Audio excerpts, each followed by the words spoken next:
Welcome to Mythos and Murder Manor. Tonight, we travel back to a time when America still slept with its doors unlocked, and neighbors knew one another by name. But in a small Iowa town more than a century ago, one quiet June morning shattered that sense of safety forever. A family, a locked house, and an axe left standing in the corner as if waiting for someone to notice. When the neighbors finally did, what they found inside would haunt Villisca for generations. It began on a Sunday, June 9th, 1912. The Moores were just like any other town. Church on Sundays, chores before breakfast, supper before dark. Josiah Moore was a successful businessman, the kind of man folks trusted. His wife Sarah was kind, active in church circles, and always seemed to have a smile for everyone. Their children, Herman, Catherine, Boyd, and Paul, were the kind of kids people described as good stock, respectful, polite, full of energy. The perfect small-town family living in the perfect small-town home. That Sunday had been special. The Moore family attended a Children's Day service at their church. Sarah had helped organize it, and all 4 kids took part in the performance. After the event ended, 2 of the neighborhood girls, Lena and Ina Stillinger, were invited to stay overnight at the Moore home. It was an innocent offer, one countless families made back then. The girls called their parents to ask permission. No one could have imagined it would be the last phone call they'd ever make. When the church crowd drifted away and darkness crept over Villisca, the little white house on 2nd Street glowed softly under lamplight. The air smelled of summer grass and kerosene. Windows were cracked open to let in the breeze. No one noticed the faint footsteps outside, the shadow crossing the yard, the faint click of a latch. By midnight the town slept, but inside the Moore home something else was awake, something deliberate, something cruel. No one knows exactly when it started. Maybe after everyone had fallen asleep, maybe closer to dawn. What we do know is that the first blow landed in the parents' room, then another, then another. A dull, heavy rhythm, the kind that fills silence and leaves nothing behind it. By morning the birds were singing, and Villisca was alive again. But one house stayed still. The curtains never opened. The chores never began. Mary Peckham, the neighbor next door, noticed first. She waited a while, maybe thinking the Moores had gone to town early. But as the hours passed, worry began to twist inside her. She stepped out onto her porch, squinting across the yard. The Moore house looked ordinary, but the air around it felt off. Mary crossed the grass, her shoes damp with dew, and knocked on the front door. "Sarah?" she called. No answer. She tried again. The knock echoed, swallowed by silence. She went around back, tried the barn. The livestock were restless, unfed. Josiah never let that happen. By 8 a.m. she'd had enough. She walked to the hardware store, found Josiah's brother Ross, and told him something wasn't right. Ross didn't hesitate. He grabbed a spare key and hurried to the house. When the door creaked open, the air inside hit him like a wall. It was heavy, still, and sour. He took a few steps in, calling for his brother. His voice bounced off the walls and came back empty. In the kitchen the table was set, plates, food, even a pot of coffee half full and cold. Then he looked toward the parlor and froze. 2 shapes under blankets, motionless, a dark stain spreading above them on the wall. He stumbled back, out the door, his hand trembling. He called to Mary, voice low but urgent. "Get the marshal. Now." By the time Marshal Hank Horton arrived, a small crowd had already gathered out front. Word spread like wildfire in towns that size. You couldn't keep anything quiet for long. Horton went in, gun drawn, though it wouldn't do any good. What he found inside was beyond anything he could have imagined. 8 people, Josiah and Sarah, their 4 children, and the Stillinger sisters, all dead. Each one bludgeoned in their sleep, each face covered, every mirror in the house draped with clothing or bed sheets. And there, leaning against the wall in the parents' room, was the weapon, Josiah's own axe. Outside, the crowd grew. By 10 o'clock, half the town stood at the gate, murmuring, crossing themselves, craning for a glimpse through the windows. Horton tried to keep them back, but curiosity was stronger than sense. People began slipping inside, neighbors, shopkeepers, even children. They walked through the rooms, their shoes tracking blood, their hands brushing furniture. By the time the county coroner arrived, the crime scene was ruined. But the damage went deeper than evidence. Something else had been destroyed that morning: Villisca's innocence. Before that day, it had been the kind of town where doors stayed unlocked and kids played until dark. After that day, every door was bolted, every window latched. Folks started sleeping with guns beside their beds. They whispered about the devil walking through their streets. They said evil had found them and left its calling card. Because there was no reason, no warning, and no suspect. Just a house filled with silence and the smell of death. By sundown, Villisca was a different town. Fear had moved in, and it wasn't leaving any time soon. They were an ordinary American family in every way that mattered, and that's what makes their story so hard to let go of. Josiah Moore wasn't born into money. He worked his way up from a farmhand to a successful businessman, running the local hardware store with pride. Folks in town said he was steady, the kind of man who shook your hand like he meant it. He was quick with a smile, known for his neat mustache and a voice that carried in the church choir. Sarah, his wife, had the kind of warmth that made people stop by just to talk. She organized socials, baked for fundraisers, and taught Sunday school.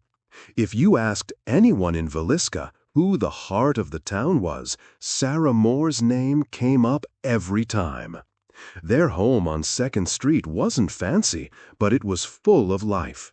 Wooden floors that creaked in familiar ways, the smell of soap and biscuits, the chatter of children racing through hallways. Herman, the oldest at 11, had started to look like his father, quiet but responsible. Catherine was 10, curious and clever, with the kind of giggle that carried through the walls. Boyd was 7, small but full of mischief, always climbing fences or trees. And Paul, the youngest, just 5, followed his siblings everywhere. Every evening you could hear them from the street, laughter spilling from open windows, a piano tune half learned, a mother calling them in for supper. It was the sound of a life going right. By the spring of 1912, things were good for the Moores. Business was steady, the children were healthy, and the family was respected. They were the picture of small-town success, the kind people pointed to and said, "That's how it's supposed to be." But beneath that image, life in Villisca was changing. The railroad had brought more people, more travelers, and with them more uncertainty. The world was growing faster than the little town could keep up. Josiah, though, wasn't easily rattled. He'd grown used to dealing with strangers through his hardware business. Still, every now and then, he'd mention seeing unfamiliar faces at dusk, drifters from the train, men looking for work or trouble. He'd say it quietly to Sarah, not to scare her, but because in a small town, strange faces always got noticed. Sarah brushed it off. The Moores had faith in God, in goodness, and in their neighbors. They trusted the rhythm of their days. Church on Sunday, supper at 6, chores before bed. June 9th had been a day they looked forward to all year, the Children's Day service at church. Sarah had spent weeks preparing, rehearsing songs with the kids, organizing decorations, making sure everything was perfect. That Sunday evening, the church was packed. The children stood at the front, smiling nervously under the warm light of the lamps, reciting verses and singing hymns. The congregation clapped along, proud of every child. After the service, laughter filled the air outside. Families lingered, chatting in the cool evening breeze.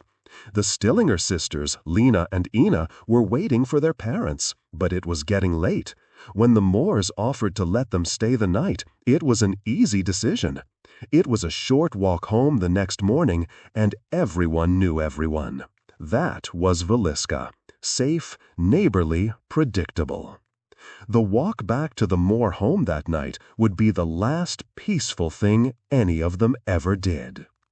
The children ran ahead, their shoes kicking up dust. Josiah carried a small lantern, its glow bobbing in the darkness. Sarah walked beside him, content, tired, humming quietly. They passed tidy fences, sleepy houses, the smell of lilacs drifting from gardens. A breeze whispered through the tall grass.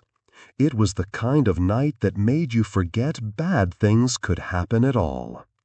At home, Sarah tucked the youngest ones in, while Josiah checked the doors. Just habit, not fear. He blew out the lantern, and the house sank into silence. Upstairs, the floorboards creaked softly as the family settled. The clock ticked. Somewhere outside, a train passed in the distance. No one could have known that someone was already in the house. No one could have guessed that the laughter, the hymns, the love that filled those walls just hours earlier would be gone by morning. When people later tried to describe the Moores, they always went back to the same words: kind, generous, good. There was no one who wished them harm, no one who carried a grudge deep enough for what was done. And maybe that's what made it worse. Evil didn't need a reason that night. It only needed an open window and a few hours of darkness. The night air in Villisca was cool that Sunday. A soft wind slipped through the trees, rattling the leaves against the rooftops. It was the kind of small-town night that felt safe, the kind that makes you forget that darkness can hide anything. Inside the Moore house, the last lamp went dark just after 10 o'clock. The house fell silent except for the faint hum of the clock downstairs. The moonlight crept through thin curtains, laying pale strips of silver across the wooden floors. Upstairs, the family slept. Josiah and Sarah in the front room, their 4 children in the next. The Stillinger sisters were in the small guest room at the back. What no one knew was that someone else had been waiting. It's believed the killer entered before the family returned from church, slipping in through the unlocked back door, or maybe an open window. He likely hid in the attic, crouched in the shadows above the children's rooms, listening. He would have heard them laughing, whispering, praying. He would have heard their footsteps fade as they climbed into bed. And then, when the house went still, he began to move. The creak of the attic ladder, The soft pad of bare feet on the hallway floor, down the narrow stairs, into the parents' room first. The weapon, an axe, belonged to Josiah Moore. It was kept in a small shed outside, but that night it was in the killer's hands. No one knows how long he stood there, staring at the couple in their sleep. The moonlight must have caught the edge of the blade. One swing, then another and another. Quick, brutal, final. But it didn't stop there. The killer moved next to the children's room. Herman, Catherine, Boyd, Paul, all four of them gone before they could wake. Then he turned toward the guest room, where Lena and Ina Stillinger lay sleeping. By the time the sun began to rise, 8 people were dead. It was quiet again in the house on 2nd Street, silent except for the drip of something dark, the whisper of curtains moving in the dawn breeze. The killer had done his work, and yet he didn't leave right away. That's what still puzzles investigators to this day. He stayed. He covered the mirrors, draped clothes over the victims, carefully, deliberately. He washed his hands in a basin. He even prepared food. A plate of untouched bacon was later found on the table, along with a bowl of water turned pink. It was as if he lingered, calm and unhurried, before slipping back into the world unnoticed. No one saw him leave. No one heard the door close. The next morning, Villisca woke to a bright, ordinary Monday. The sun rose over tidy lawns, roosters crowed, and the town carried on as if nothing had happened. Until a neighbor noticed the Moore house was unusually still. No one had been out to feed the chickens. No one had drawn the curtains open. Mary Peckham, the Moore's neighbor, crossed over just after 7:30. She knocked on the door. No answer. She tried again. Silence. She let the chickens out herself, then called Josiah's brother. When he arrived, he found the doors locked from the inside. He used his key. What he saw inside changed Villisca forever. Every room told the same story, the same horror repeated again and again. Each bed, each victim, the same terrible mark of the same hand. The axe leaned against the wall in the guest room, wiped clean, but left behind. When the news spread, people ran through the streets in disbelief. Neighbors gathered outside the house. Some wept, some prayed, some couldn't stop staring. By noon, hundreds stood there, a silent crowd in front of the little white house, struggling to understand how something like this could happen here. The sheriff tried to block the doorway, but it was too late. Curious townsfolk had already wandered through the rooms before investigators could even take control of the scene. They left fingerprints, footprints, and confusion everywhere. And with that chaos, the first clues were already being lost. There were no witnesses, no signs of robbery, no clear motive. Only an entire town suddenly realizing that safety had been an illusion all along. That night, the people of Villisca locked their doors for the first time. They kept their children close, and as candles flickered behind drawn curtains, one thought echoed through every home. Whoever had done this was still out there. The morning of June 10th, 1912, began with sunlight spilling over the rooftops of Villisca, bright, gentle, unremarkable. No one could have guessed what waited behind the white curtains at the end of 2nd Street. Mary Peckham, the Moore's next-door neighbor, had been up since dawn. She remembered glancing toward the Moore house around 5:30. It was odd. No one stirring, no clatter from the kitchen, no sound of children. By 7, the silence felt wrong. Sarah Moore was never late to start the day. The Moore home was always awake early, the smell of coffee, the chatter of kids, the sound of chores already begun. But this morning, nothing. Mary hesitated. In a town like Villisca, you didn't pry into your neighbor's business. But worry got the better of her. She stepped across the yard, her shoes crunching softly on the gravel path, and knocked on the door. No answer. She knocked again, louder. Still nothing. The curtains inside didn't move. She tried the handle. Locked. She walked around back, called out Sarah's name.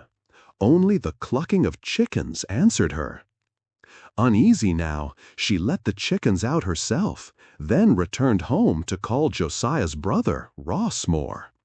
When Ross arrived, he used his spare key to open the door. Mary waited on the porch.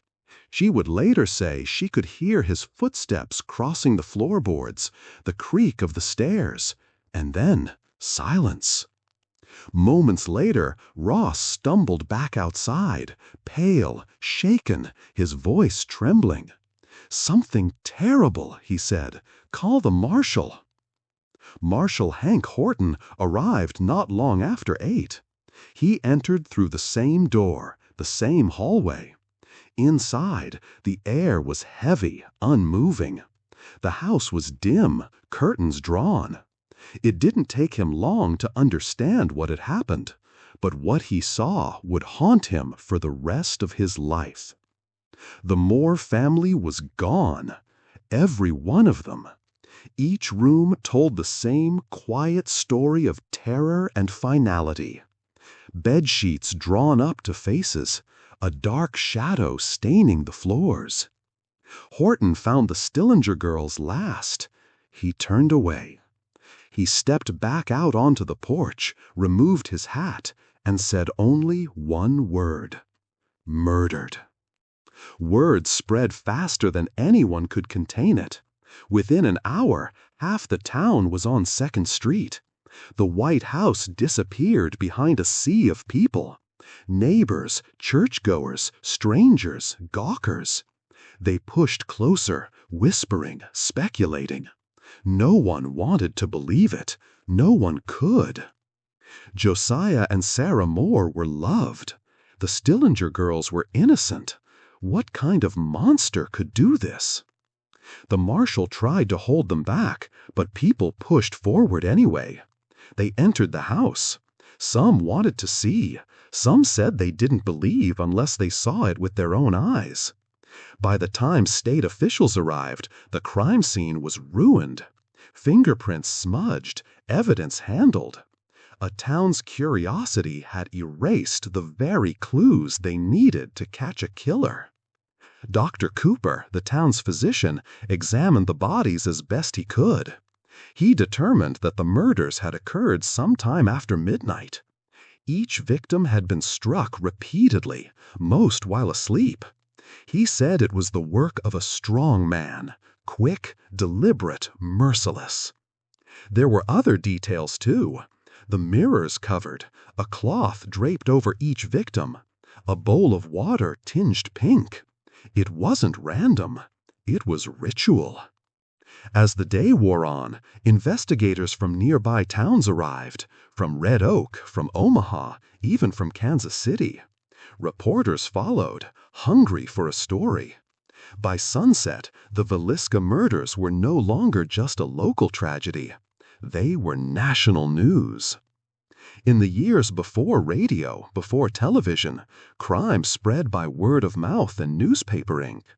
By the second day, Villisca was swarming with strangers, journalists, amateur detectives, and men claiming they could solve the mystery. The Moore house became a grim attraction. People came from miles around to stand outside and stare at it, as if looking long enough might make sense of what had happened inside. That night, no one in Villisca slept easily. Parents kept their children close.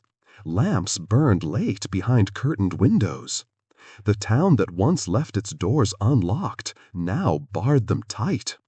Guns were kept within reach.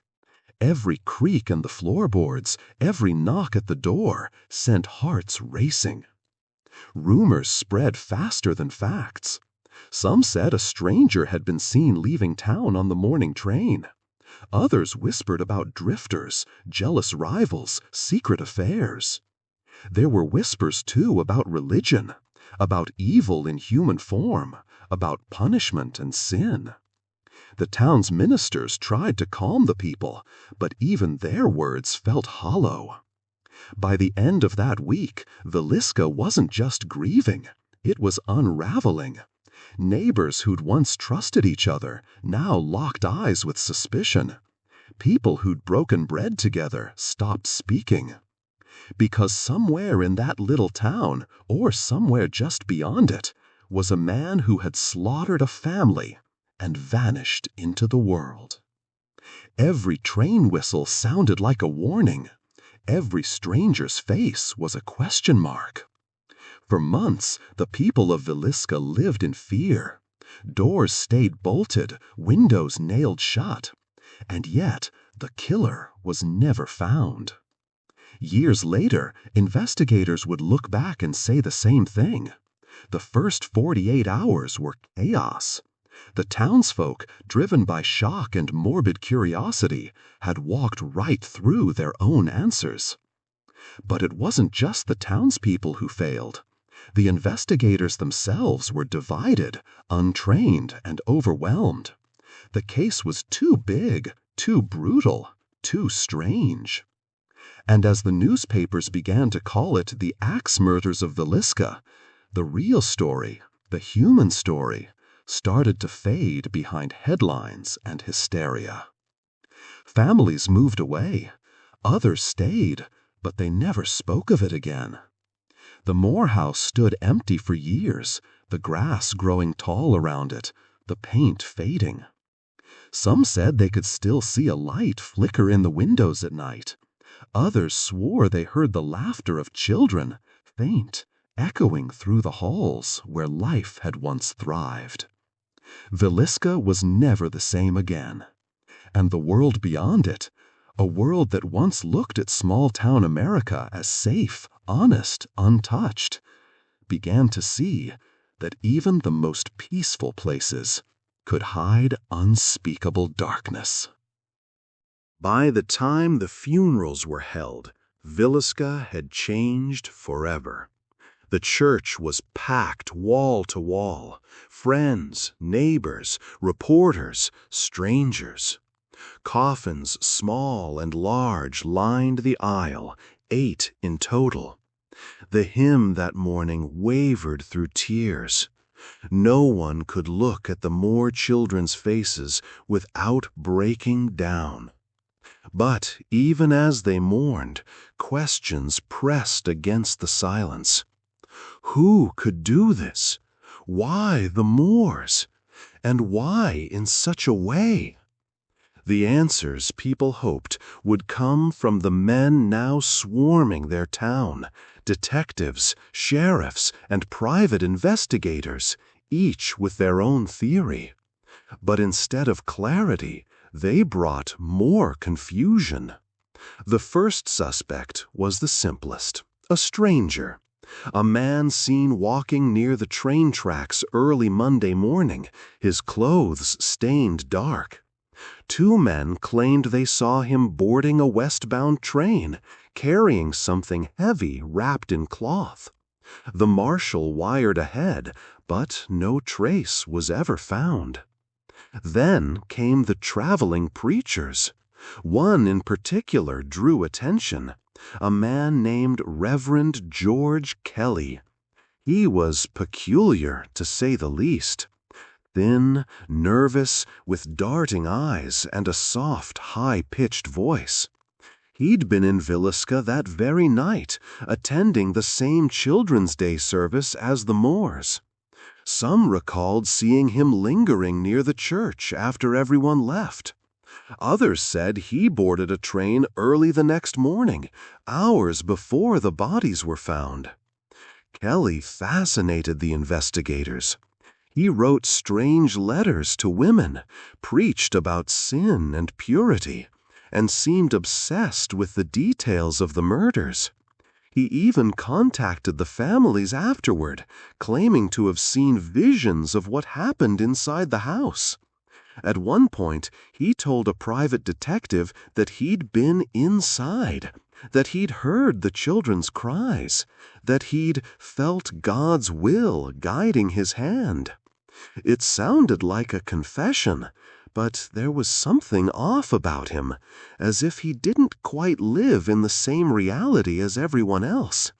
Some thought he was insane, others that he was desperate for attention. When police pressed him, his story changed over and over. Still, Reverend Kelly would remain at the center of suspicion for years to come. But he wasn't the only one. The second name was Frank Jones, a respected businessman, former senator, and Josiah Moore's old employer. Josiah had once worked for him at his store, but left to start his own hardware business, taking some of Jones's best customers with him. There were whispers of bad blood, of resentment simmering beneath polite smiles. Some said Jones hated Moore for his success. Others whispered that Moore had been too close with Jones's daughter-in-law. It was gossip, mostly, but in a town grasping for answers, gossip became evidence. Soon, people were choosing sides. Some said Jones had paid someone to do it, a hired man from out of town. Others said it was all nonsense, the kind of rumor that blooms in grief. Investigators followed both paths. They questioned drifters, preachers, businessmen, even relatives. At one point, they brought in bloodhounds, trained dogs from Nebraska, to follow a scent from the house. The dogs led the handlers down the street, through alleys, toward the creek, then stopped at the edge of town. The trail vanished, just like the killer. And so the investigation spiraled. Detectives disagreed on everything: motive, method, even timeline. Some believed the killer had been a stranger passing through, someone who rode the rails and killed at random. Others argued it had to be personal, too brutal, too close, too careful to be chance. Then strange new reports began surfacing, murders eerily similar to Villisca's. Families bludgeoned in their beds, mirrors covered, axes left behind. From Kansas to Illinois to Colorado, the pattern repeated itself, always near train lines, always at night. Newspapers began connecting the dots, calling it the work of a traveling killer. Some even said Villisca's murderer might be responsible for dozens of families across the Midwest. But without fingerprints, without forensics, without any witness who could point to one man, it was all smoke and speculation. In 1912, murder investigations relied on confession and coincidence. The science wasn't there yet. The system wasn't ready. Years passed. Each suspect was questioned, accused, and released. Reverend Kelly confessed at least twice, but both times he recanted. Psychiatrists said he was delusional, desperate to make himself part of something bigger. He was eventually put on trial, once in 1917, but the jury couldn't agree. Some said his confession was forced, others that he didn't have the strength or sense to plan a crime so methodical. He was acquitted and vanished soon after. Frank Jones, the businessman, lived the rest of his life under a cloud of suspicion, though nothing was ever proven. He denied everything until the day he died. By the 1920s, the case had gone cold. Villisca moved on, at least it tried to. The Moore house remained, quiet and heavy with memory. For decades, no one wanted to live there. People said strange things happened, doors opening on their own, children's laughter in the dark, faint footsteps upstairs. Some claimed it was haunted. Others said it was just guilt and grief echoing through old wood. But even as the town changed, the story didn't fade. Every few years, a new investigator, a new journalist, or a new theory would surface. Each one claimed to have the answer. None did. The Villisca Axe murders became one of America's most enduring mysteries, not just because of what happened, but because of what it revealed. That beneath the safety of small-town America, darkness could move unseen. And somewhere out there, on a train or in another quiet town, the man who had done this may have lived an ordinary life, eating breakfast, shaking hands, smiling at neighbors, never once being caught. Time passed, but Villisca never forgot. The house on 2nd Street remained, standing quiet against the changing seasons. Paint peeling, grass growing tall, curtains drawn. People walked on the other side of the street when they passed. Children whispered dares to touch the fence at night. Even those who claimed not to believe still avoided its shadow after dark. By the 1930s, the crime had already become legend. A generation had grown up hearing the story. The night the Moore family died, the mysterious figure who vanished into the dark. Some told it as a cautionary tale about locking your doors.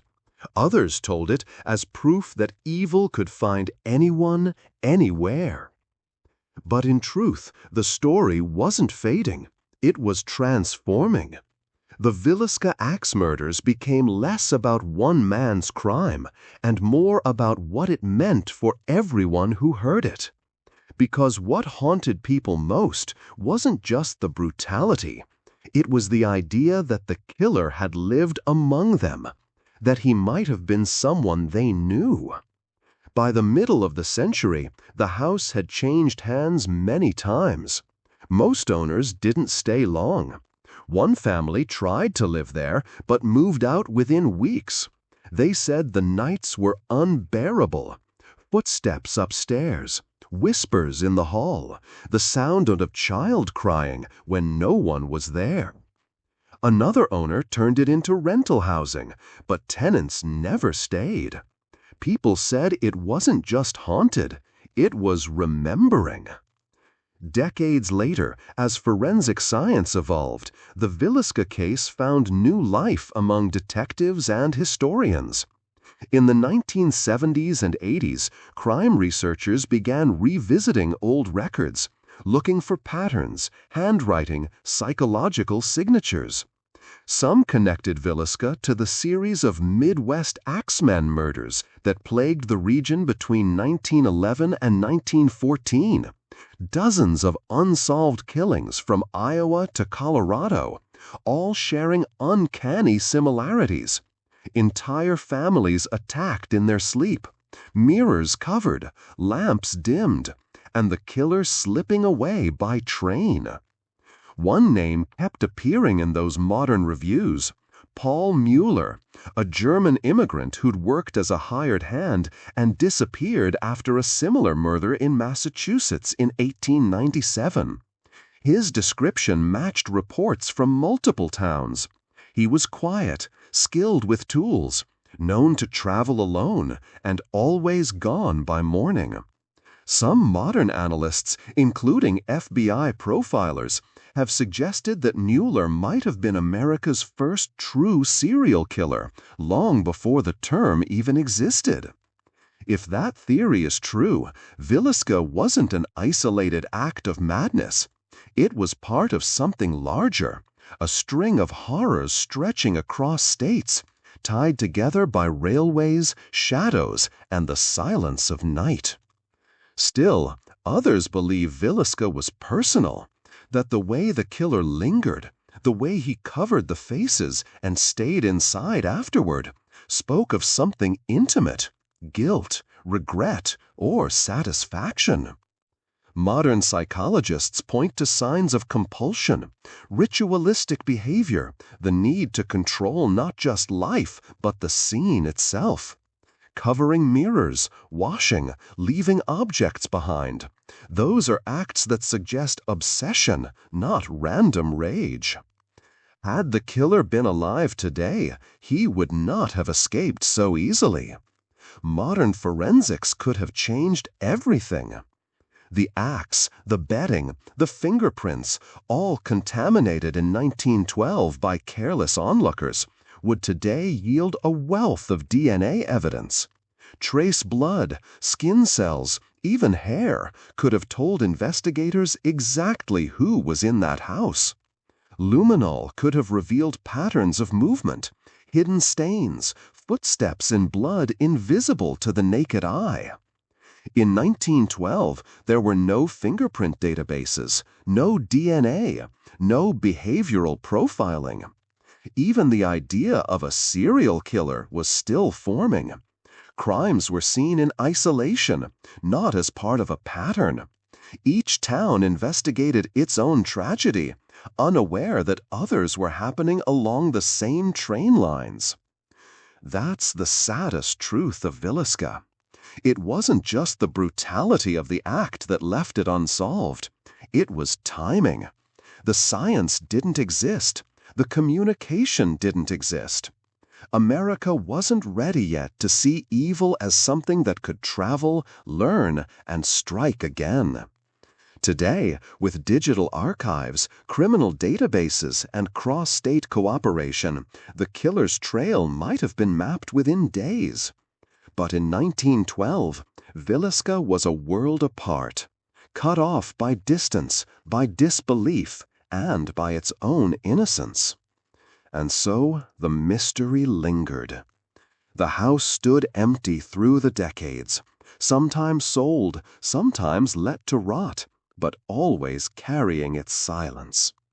People came from out of town to see it, to feel the air, to stand where the Moors once lived and the killer once breathed. Some came for history, some for thrill, some for answers. Few left unchanged. Even skeptics admit there's something strange about that house, something about the quiet, the stillness, the way time seems to bend. You can almost hear the clock ticking again, the faint sound of laughter before it all went wrong. For the people of Villisca, that house became both a wound and a monument, a place where time stopped, a reminder that evil doesn't always come with warning. Over a century has passed, and still no one knows who swung that axe. But in a way, that's what keeps the story alive, because as long as there's no answer, everyone who hears it becomes part of the search. As the years slipped into decades, the Villisca murders stopped being just a story from Iowa. They became a story about America itself, about how darkness can hide behind ordinary doors. In the beginning, the press had treated it like a sensation. The front pages of the Des Moines Register, the Omaha World Herald, and dozens of smaller papers screamed in black ink. 8 slain in their beds, the whole family murdered, killer at large. Reporters crowded the small town, snapping photographs of the White House, jotting quotes from trembling neighbors. Some described the killer as a phantom, others called him a madman, and a few, desperate for headlines, wrote about curses and ghosts. By the time the story reached New York, it was no longer about Villisca. It was about fear. If it could happen there, in a place where everyone knew everyone, then it could happen anywhere. It shook the national image of safety, the idea that small-town America was somehow protected from the chaos of cities. But as the story traveled, it began to twist. Facts blurred, details shifted. The human faces of the Moores and the Stillinger sisters faded into symbols. They were no longer just victims. They became the lost innocence of a nation, learning that evil didn't always look like a stranger in the dark. Sometimes it looked like your neighbor. In the years that followed, the story was retold so many times that even truth began to sound like myth. Newspapers exaggerated, radio programs dramatized. By the 1950s, you could find it mentioned in pulp crime magazines, lurid drawings of an axe-wielding silhouette against a farmhouse window. By the 1980s, television documentaries were revisiting it, calling it one of America's oldest unsolved mysteries. The name Villisca no longer belonged only to a place. It had become shorthand for something deeper. The terror of the ordinary turned monstrous. Modern crime writers often say that Villisca marked a turning point. Before 1912, America believed it was safe. After 1912, that belief began to crack. The country was growing, trains, factories, cities, and with that growth came movement, anonymity, change.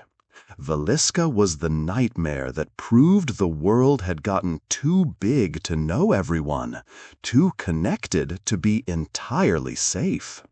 When people talk about the golden age of American innocence, they often forget that even then there were shadows. Villisca was one of them, a warning whispered through generations. But as true crime became entertainment, something else happened. The story of Villisca was reimagined again through books, films, podcasts, ghost tours. The house itself became an attraction. People paid to spend the night there, to feel what they called the energy. Some said they saw apparitions. Others heard whispers or laughter. Whether you believe in the supernatural or not, there's no denying the weight that lingers in those walls. Visitors often describe a strange feeling when the house goes quiet, as if the air thickens, as if someone's still there, unseen. Some say they wake up at 2 a.m., the same hour investigators believed the killings began, and others speak of sudden cold spots, of shadows that move even when the light doesn't. Skeptics call it suggestion, the power of imagination, of atmosphere, of fear echoing through memory. But believers say something remains in Villisca, something that refuses to rest. Whichever side you take, the truth is this: Villisca is no longer just history. It's a story that feeds on our need to understand what can't be understood. It lives because people keep asking why. Why this family? Why that night? Why no justice? It's the same question that drives every true crime obsession, the need to believe that if we look close enough, long enough, we'll find the key that unlocks the dark. But what if the answer doesn't exist? What if Villisca endures not because it can be solved, but because it can't? In a way, the case's unsolved nature has become its legacy. Every new generation re-examines it with the tools of their time. Detectives use modern profiling. Historians trace rail schedules. Forensic experts test old evidence for DNA. Each effort brings it closer to truth, but never all the way. And maybe that's fitting, because the story of Villisca isn't just about one night. It's about how that night has lived on, how a single act of violence can echo for over a century, reshaping how people see their world. In that sense, the Villisca murders stopped being a case long ago. They became a mirror. Every time someone retells it, in a newspaper, on a stage, or through a voice like mine, we're not just talking about the Moors. We're talking about ourselves, about our fear of the unknown, and about the fragile line between trust and terror that runs through every quiet neighborhood. More than 100 years later, the house still stands. The paint has been restored, the rooms cleaned, the beds remade, but the silence feels the same.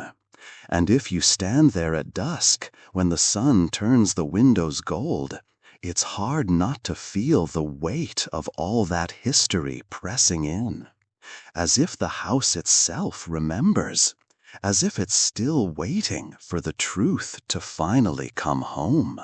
When the bodies were buried, the town tried to move on, but Villisca never truly slept again.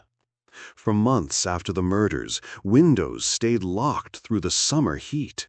Fathers sat awake at night with shotguns resting on their knees. Children whispered about the man with the axe whenever footsteps echoed down the street. Fear had moved in like a tenant that refused to leave. Neighbors who once shared coffee and gossip now watched each other with suspicion. The same people who had built barns together began crossing the street to avoid conversation. The town had always been tight-knit, but after June 10, 1912, the invisible threads that held it together started to fray. The grocery clerk who delivered milk to the Moore family couldn't bring himself to go back to their porch. The pastor stopped walking past the church at night. Even the sheriff began locking his doors, something he'd never done before. In small towns, memory spreads faster than news. Everyone knew someone connected to the Moors, and everyone carried a piece of that loss. It wasn't just grief, it was contamination, a shared infection of fear. Some called it the curse of Villisca. Others said it was guilt, the punishment for a community that couldn't protect its own. The Moore house stood empty for years. Children dared each other to run up and touch the door, but few had the courage to step inside. Windows shattered from neglect, the yard grew wild, and when the wind blew through the empty halls, it carried a low, hollow sound that locals swore was more than just the weather. One woman, an elderly widow who lived nearby, said she could hear the faint cries of children whenever she hung her laundry out to dry. She refused to speak of it after that. But the strangest part wasn't the hauntings. It was the silence. The town learned to stop talking about it. The name Moore disappeared from conversation. Even decades later, you could walk into a diner in Villisca and mention the murders, and the air would go still. That silence was a kind of scar. It told you where the wound had been. Psychologists today would call it community trauma, a shared unspoken grief that never found closure.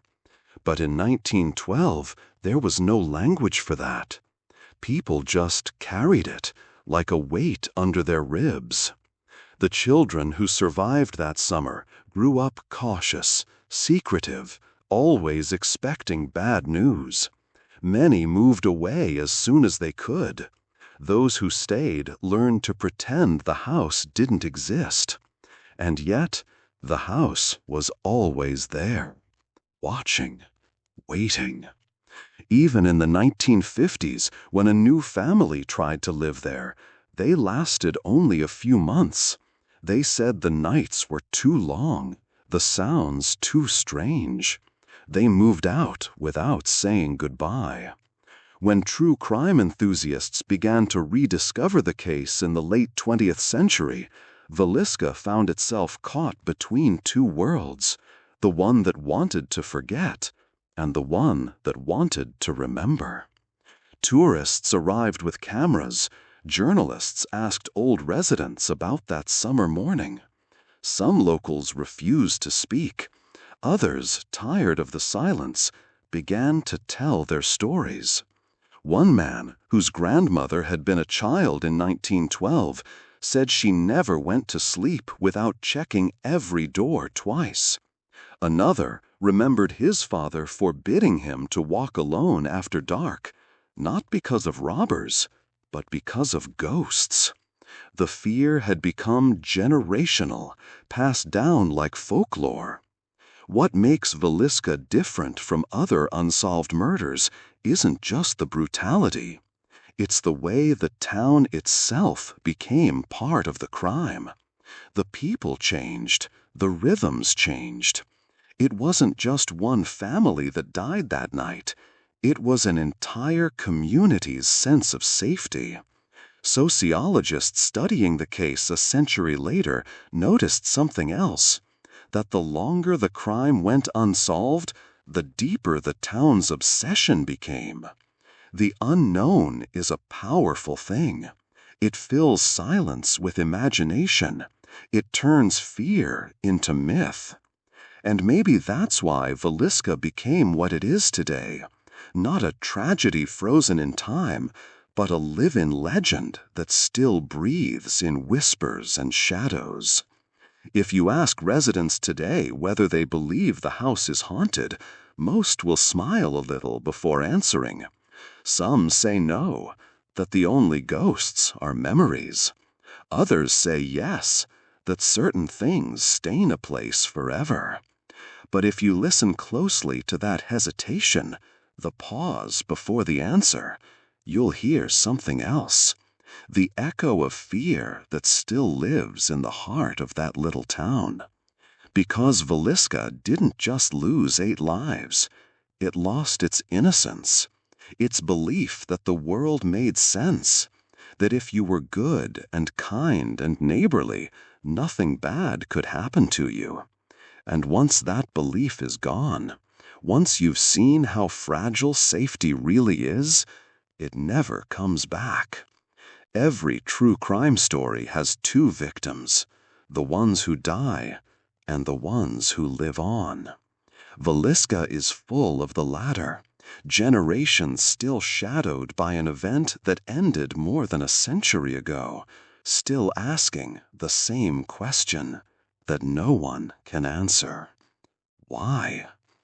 And maybe, deep down, that's why we keep telling this story. Because if a crime like that could happen there, to them, then it could happen anywhere. Even now. They say time heals all wounds, but the Villisca Axe Murder House is proof that some wounds never close. They just echo. Decades after the murders, the white 2-story home stood forgotten at the edge of town. Weathered wood, boarded windows, weeds tall as children. Locals crossed the street to avoid it. Some swore they could still see flickers of movement through the curtains at night. Others said it was just the way the moonlight hit the glass. But deep down, everyone in Villisca knew the house wasn't empty. Not because of ghosts necessarily, but because of memory. A century's worth of fear had soaked into the floorboards. It lived in the walls like breath trapped in wood.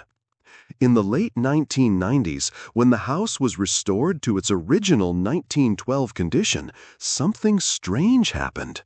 People began coming from all over America to see it. At first, they were historians, journalists, or relatives of the victims. But soon, they were thrill seekers, paranormal investigators, travelers chasing the macabre. And the more people visited, the more stories they carried home.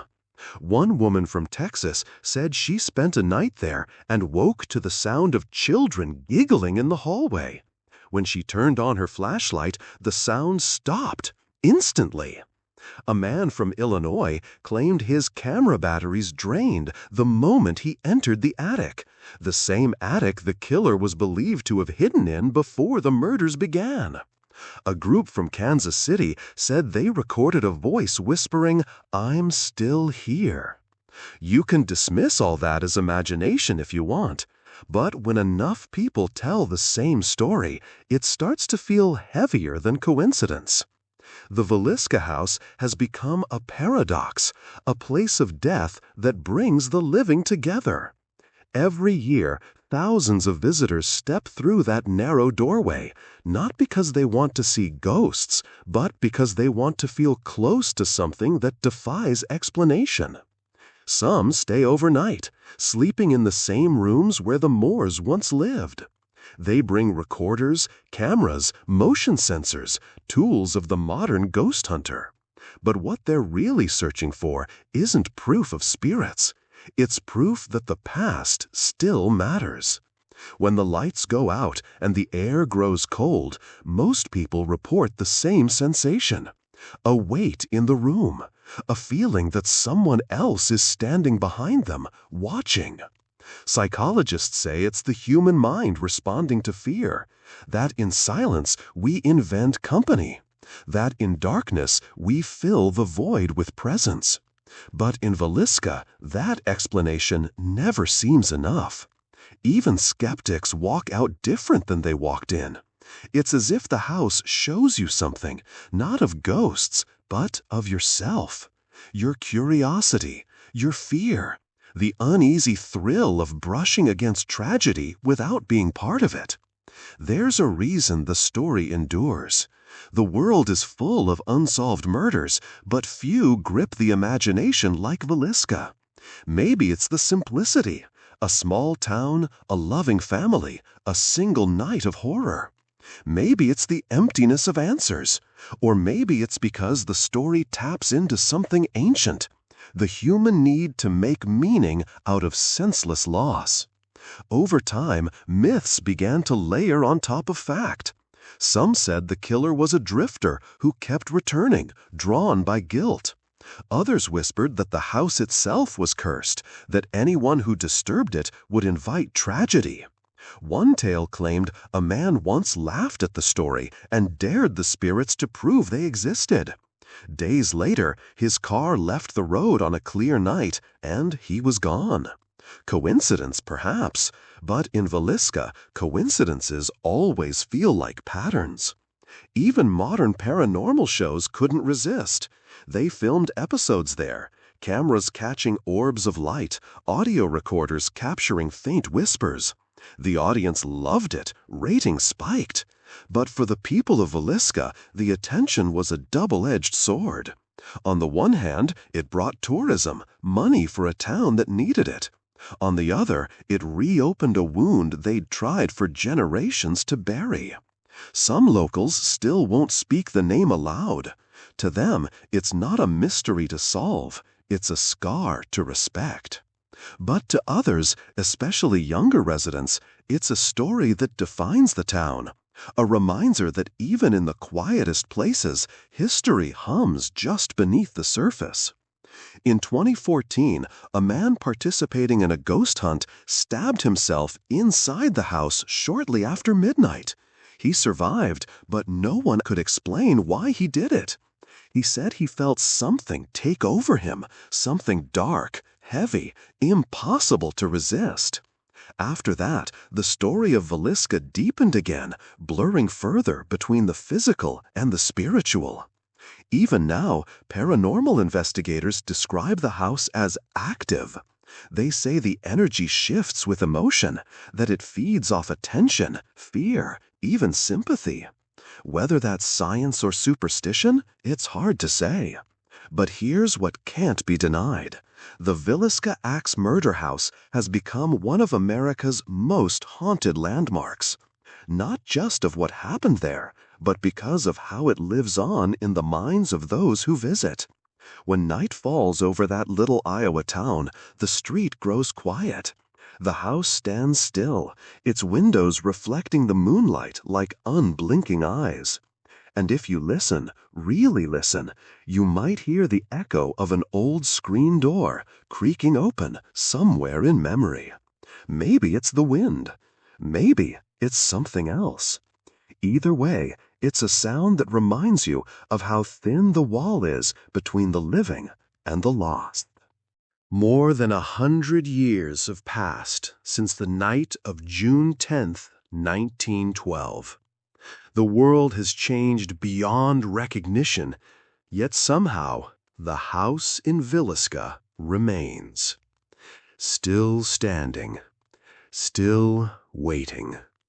The road in front of it is paved now. Street lights cast their glow across the white paint where once only lanterns flickered. Visitors arrive with smartphones instead of flashlights, searching not for a killer anymore, but for meaning. And maybe that's what Villisca has become. A question that no one can stop asking. Who could do this? Why that family? How can someone walk among us, ordinary in every way, and hide something so monstrous behind their smile? Those questions still linger like dust in the corners of that house. No one has ever been convicted. The suspects are long dead. The evidence has faded, scattered, lost to time and human error. But science and time always have a way of circling back. Modern forensics teams have studied the case again, analyzing photographs, re-examining reports, comparing details that early investigators missed. DNA technology might one day help, though most experts admit the physical samples are too degraded to tell us much.